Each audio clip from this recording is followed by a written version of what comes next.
Diversity has become a bit of a loaded term in modern society. But when it comes to video games, the word still has a very clear meaning. Someone can like MMORPGs and tactical FPS shooters like CS2 or Valorant. They can like romance games, and also like chaotic roguelike dungeon crawlers.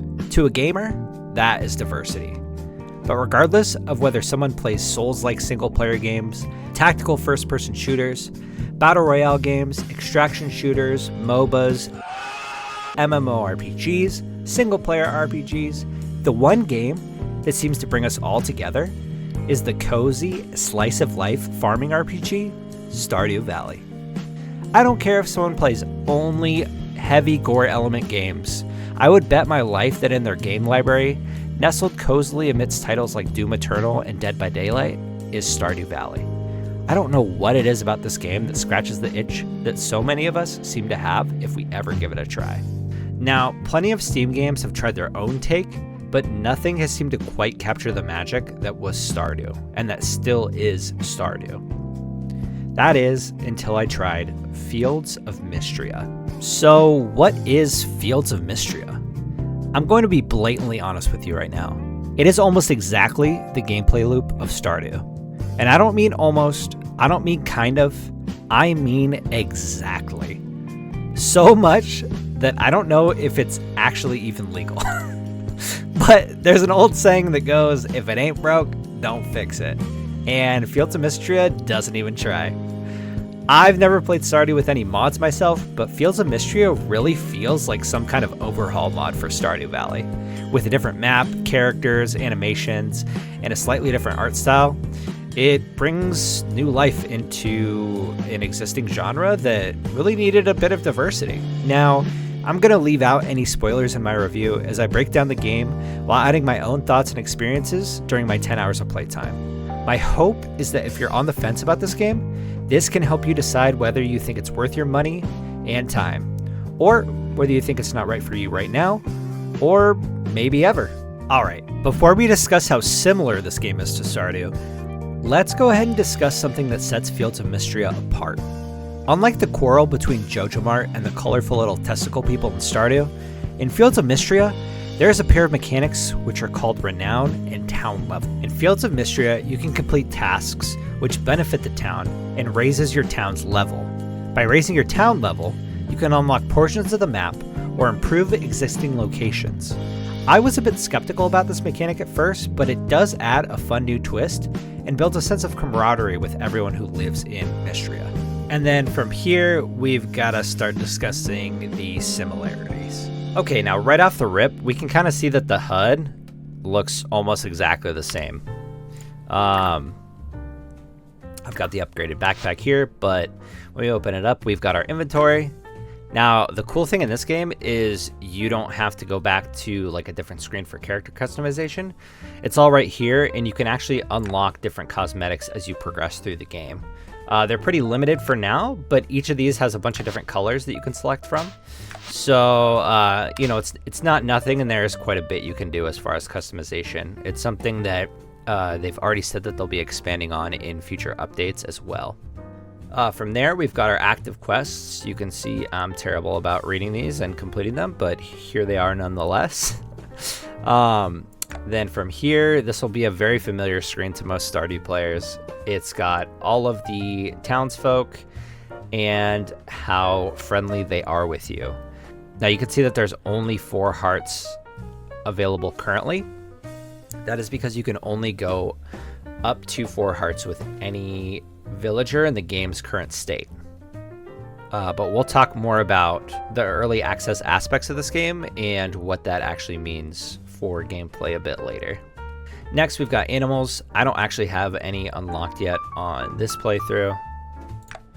And then we've got magic spells. Again, I know one of the first, well, I won't ruin one of the first magic spells you get, but it's something that makes it a bit more unique and sets it apart from Stardew. Here's a map. It shows you the various areas. It's actually a pretty big map. Differently than Stardew, though. A lot of it is less dynamic. It looks like based on the day, the same things will kind of happen in that area of the map. on that specific day and in that specific way. But we'll go ahead and get more into that later when I go over foraging and kind of show you how that works. The almanac here just shows you, what you've caught and how many fish you haven't seen yet, which it looks like there's actually a lot of diversity in forageables, crops, fish, etc.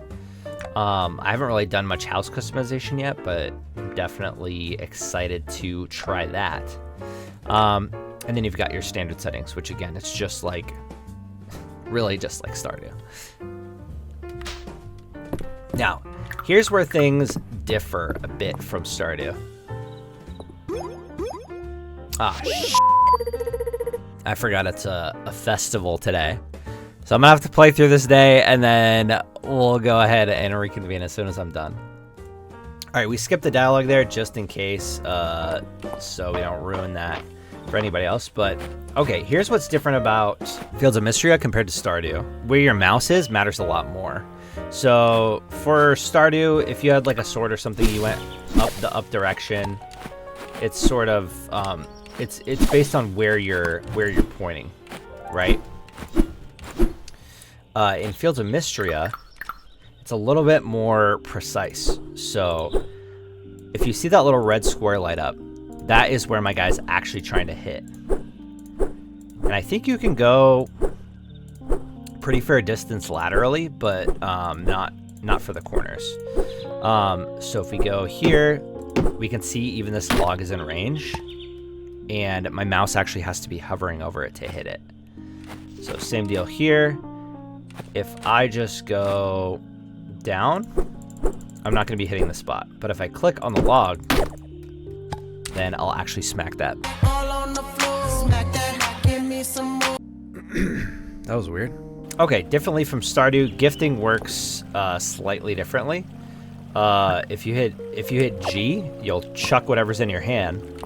If you walk up to somebody and hit G, then you'll actually give them the item.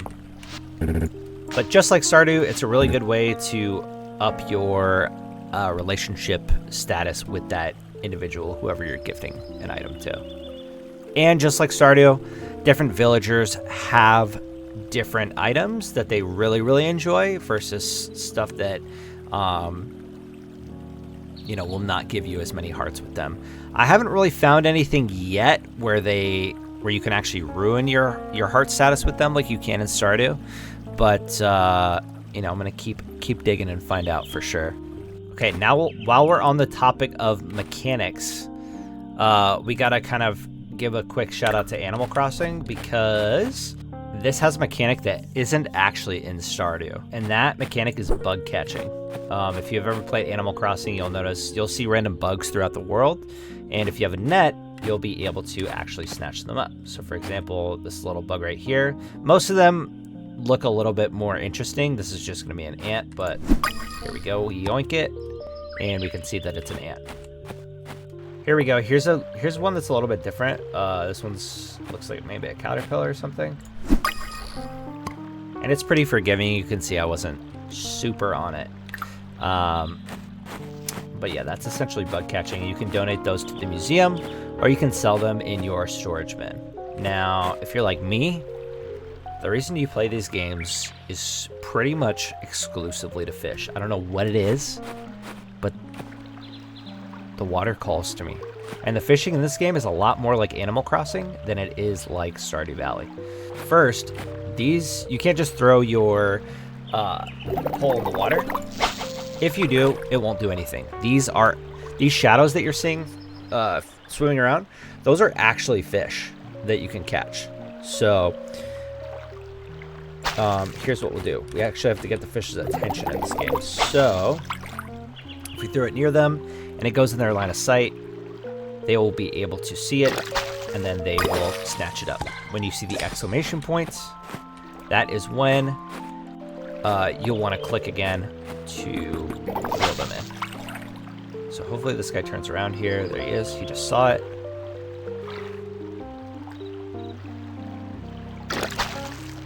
Again, we wait for the exclamation point. As soon as the exclamation point hits, you want to click, and you will yank that fish out of the water.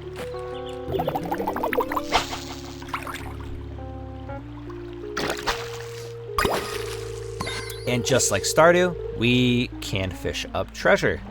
There's a pretty cool mechanic in this game where you can actually fish up not just artifacts. Sometimes there will be artifacts, but you can fish up these treasure boxes, which have stuff inside of them. And you have to open up the treasure box to see what's in. So let's go ahead and do that.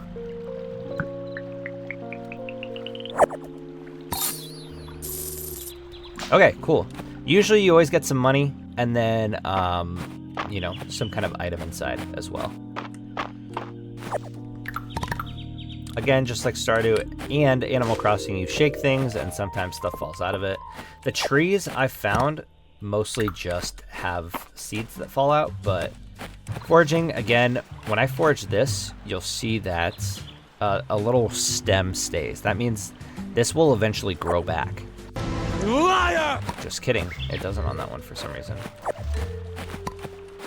Okay, most things, when you forage them, are like more like this, where you can see that these roots will actually stay here when you forage them.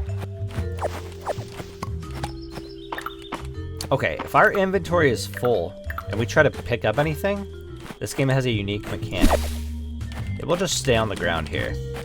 Now, that will stay on the ground until tomorrow or the next day. I think the longest I've tried to leave something is about 3 days. Now, there's a caveat here. I have noticed that the more stuff I leave, the higher likelihood it is that my game crashes. Again, it's only crashed once, but I had left a lot of stuff out that day. So it may be something that you want to avoid, but it is something that can be really useful if you need to use it. Okay, let's talk museum. I have nothing to donate currently, but it works similarly to, well, really, it's kind of just like the museum in Stardew Valley, where it just catalogs it for you.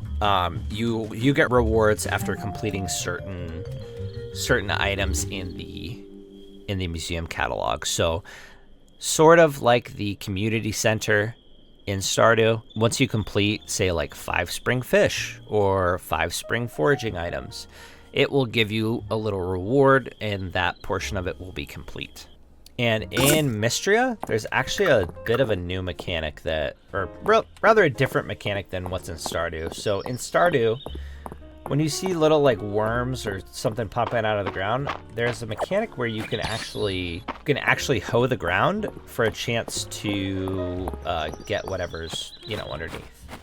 Now in Fields of Mistria, there are these little mounds. I'm gonna go to a spot where I know there's a mound, but they can appear sort of anywhere on the map. So in this game, there's actually this little dig site, and you can see there's these 2 mounds. Now these can actually appear anywhere on the map, but there's always going to be at least 1 mound here. And you can use your shovel to actually dig up and find out what is in that little mound. Okay, and here's what I was talking about with just one of these little mounds being out in the world. So I'm actually going to buy some seeds so that I can show you guys how farming actually works in this game. So we'll just do turnips. We'll buy, say, 3 of them. Okay, for farming, you actually need 3 different items. So this has already been shoveled. Now what shoveling does is I can show you guys here. It actually takes away the grass and makes the area able to be hoed. Now, then you can hoe the ground, and that allows you to actually be able to plant stuff in the hoed area. So it's a little bit more realistic than Stardew in the fact that you actually have to shovel the ground first and turn over the soil. Crank's got a little bit of gardening background if you couldn't tell. But yeah, so from here, now we can actually plant the seeds. And finally, we can water them. The nice thing about this game, you never have to refill your watering pot. And that's essentially farming. You know, you just pluck them the same way that you would in Stardew, and then you can throw them in the storage bin here to sell. Now, there is something cool about this game in that you can see where everyone is on the map. So it makes doing character requests a lot easier. So we can see we have this quest here, and it just says, meet Josephine at the Sleeping Dragon Inn, and we will get a recipe for vegetable soup. So, little handy feature here, we can see that Josephine is indeed at the inn currently. these icons will change based on where that character is on the map. The little spinning gold piece is actually us. So let's go ahead and go meet Josephine at the inn.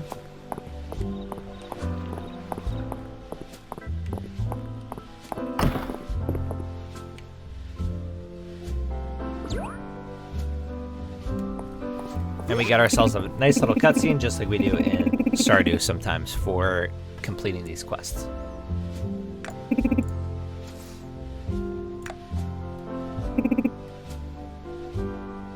Now, I'll go ahead and skip this just because I want you guys to be able to experience these organically, but that's essentially how quests work. It makes it a little bit easier to complete as compared to Stardew. So the quest is complete. We got a bit of our character development, a little bit of, yeah, the writing is actually pretty good in this game, but we'll kind of discuss all that later. But yeah, that's essentially how that works. I've actually never tried combat before. This is my first time down in the mines.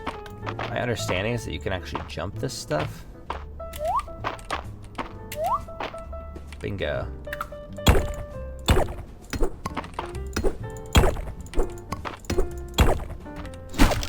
So again, it's looking very similar to Stardew, and then I'm sure we'll find a way down here in a second. We can see we have a health bar now in the top left that was not there before. And we're just looking for our way down, which we just found.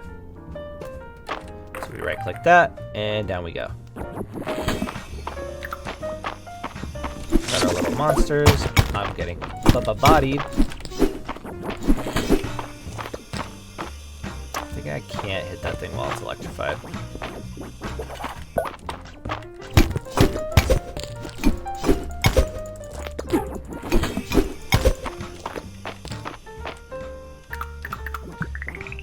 Let's go ahead and chug-a-lug some of this because I'm getting bopped.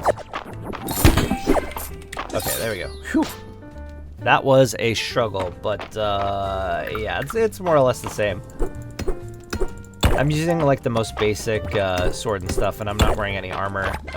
Something that's a bit cool is you can go to the blacksmith and actually have them craft you armor or upgrade your weapons that way. So it's a little bit different to Stardew in that sense.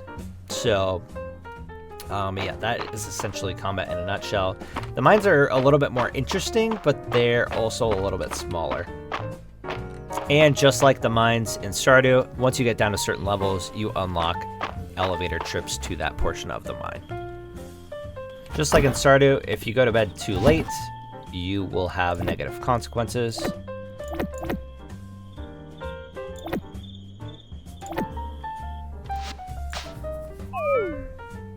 And then just like Stardew, it gives you an end of day summary. The difference between this and Stardew is it's not just money, you actually get renown for doing certain things around the town and just for even selling items. And it will also save here in the bottom right. Okay, let's talk levels and skill sets. This little purple essence stuff is how you actually upgrade your skills. I'll show you what that looks like here in just a moment. Now, here are the skills that you can upgrade, and you can see that I've already done quite a bit of fishing. So you can see that doing these will give you a sort of plethora of different options. What's different about Stardew is it looks like thus far in here, you can kind of select all of them rather than having to choose a specific path. But maybe that will come later. I'm not far enough in the game yet. Now, as far as gameplay is concerned, I've noticed that I would use this screen to go up and maybe get a drink or run to use the restroom or anything like that. The times that I haven't really experienced this myself, but most of the times that my girlfriend has crashed has been on this screen when she gets up to go do something. So I would not linger on this screen for too long. Definitely want to make it to the next day. Get your town rank. And then get that save completion. You can also go ahead and hit save here whenever you want to at your house. One other gameplay portion that I forgot to mention is that the calendar, rather than being at Pierre's or some outside source like in Stardew, is actually at your home. So you can see whose birthday is coming up and whose birthday has passed, what events are coming up, etc. So let's get down to the nuts and bolts of it, the brass tacks. Should you or should you not buy Fields of Mistria? For me, the game is worth its $13 price point with the expectation that the game will continue to be improved and expanded upon until it is a fully finished product. I cannot stress enough that if you buy this game now, it is absolutely not a finished product in its current state. It is great, but if I had to quantify it, I would say it feels somewhere between a quarter and a third of the way completed. It feels different enough from Stardew to feel fresh and interesting, but it's similar enough that the same mechanics carry over from one to the other. The best example I can think of is how Call of Duty, Battlefield, and Medal of Honor all kind of feel like very similar games. I think the potential for Mistria is incredible, and I think that they made it really just different enough that they can really add a lot of refreshing features, mechanics, and really make it its own, and not just feel like a Stardew clone in the future. That said, I would love to know what you think. Feel free to share your thoughts in the comments below. And if you enjoyed this video, consider dropping a like and subscribing. It really helps me out a lot. Either way, if you made it this far, thank you so much for watching. I'm Crank Lopez, I have crippling attention deficit disorder, and I'll see you in the next one. Peace.